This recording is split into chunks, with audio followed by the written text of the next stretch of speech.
ሾት ሳይዝ ማለት ርቀት ሳይሆን ስሜት ነው። ሾት ሳይዝ ማለት ካሜራው ከገጸ ባህሪው ያለው ርቀት ብቻ እንዳይመስላችሁ። ሾት ሳይዝ ማለት ስለሚታየው ነገር ተመልካቹ ምን ያክል እውነት ማወቅ እንዳለበት ዳይሬክተሩ የሚወስንበት ቦታ ነው። ትንሽ ብቻ ጠብቁኝ፣ በጥልቀት አስረዳችኋለሁ። ለምሳሌ ኤክስትሪም ክሎዝ አፕ ስትጠቀሙ የአንድን ሰው አይን ብቻ በማሳየት የተቀረውን ዓለም በሙሉ ትዘጋላችሁ። ያም ማለት ተመልካቾች ከገጸ ባህሪው ስሜት ውጪ ሌላ ዓለም እንዳይኖራቸው እናስራችኋለን።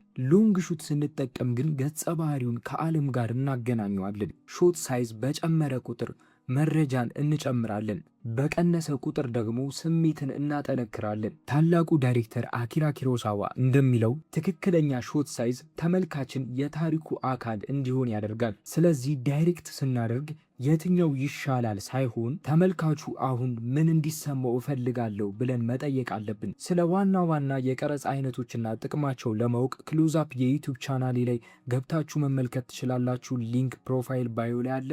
በያላችሁበት መልካም ጊዜ